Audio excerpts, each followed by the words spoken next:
Welcome back to Educator.com. In this lesson, we're going to work on factoring trinomials. Now, we're not going to tackle all types of trinomials just yet. For the first part, we're going to focus on ones where the squared term has a coefficient of 1.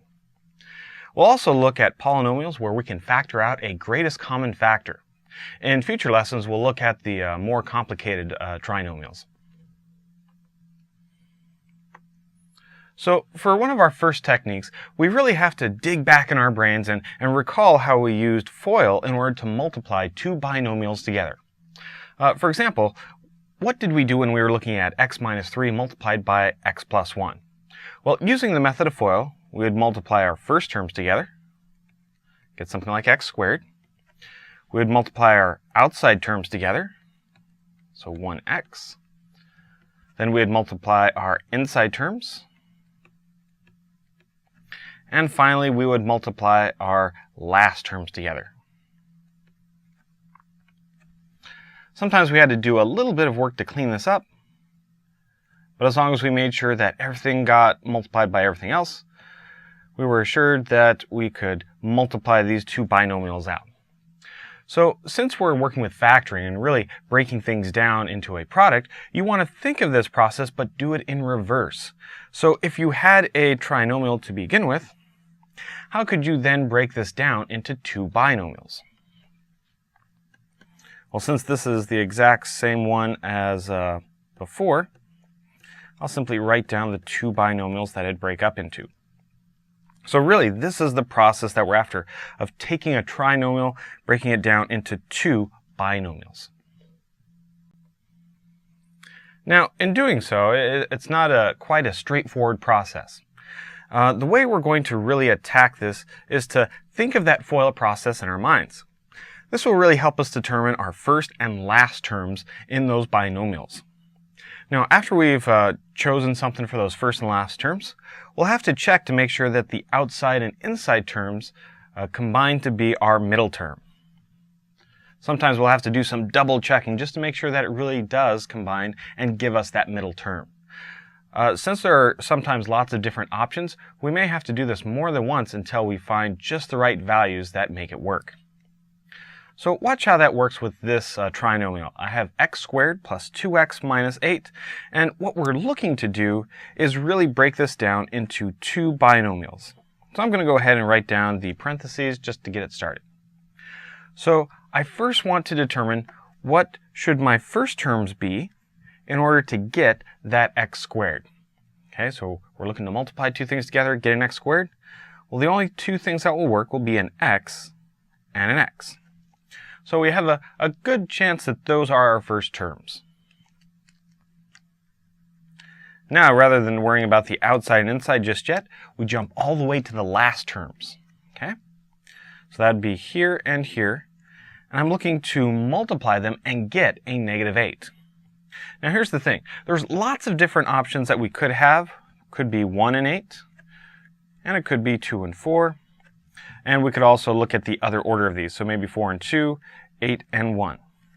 So we want to choose the proper pair that when combined together will actually give us that 2x in the middle. So let's go ahead and try something. Watch how this process works. So suppose I just tried the first thing on the list, this 1 and 8.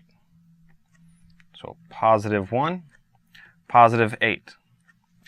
So with this combination, I can be assured that my first terms work out and that my last terms work out, but I'm not completely confident until I check those outside and inside terms to make sure that they work out. So I do some quick calculations. Let's check out our outside terms. 8 times x would be an 8x, and inside terms, 1 and x, and these would combine to give us a 9x, which if you compare that to the original, is not the same. And so really what that's indicating is that pair of 1 and 8, those are not the ones we want to use. So we can back up a little bit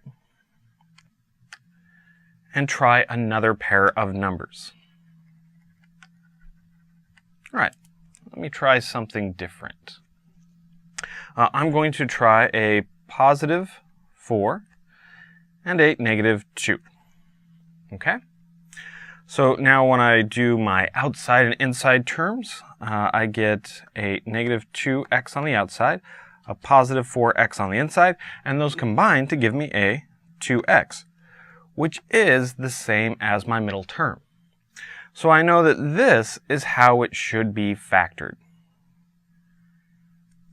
Now, if you want, you can go through the entire FOIL process just to double check that all the rest of the terms work out. And in fact, that's not a bad idea when you are done with the factoring process, just to make sure it is okay. Now, there are a few tips to kind of help you along the way when doing this reverse FOIL method. And it really works good as long as your leading coefficient is 1, and you can take a look at the signs of the other two coefficients. So in general, here's what you're trying to do. You're really looking for two integers whose product will give you c. So they multiply and give you c, but whose sum is b. So that's kind of what we did in that last example. Now, you can get a little bit more information if you look at the signs of b and c. If b and c are both positive, then those two integers you are looking for must also be positive. One situation that might happen is you know both integers that you're looking for will be negative. If c is positive, that's this one on the end, and b is negative. So watch for that to happen.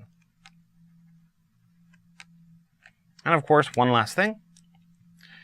You will know that the integers you are looking for are different inside, one positive, one negative, if c is negative. Because that's the only way they could multiply together and actually give you a negative number here on the end. Watch for me to use these shortcuts here in just a little bit.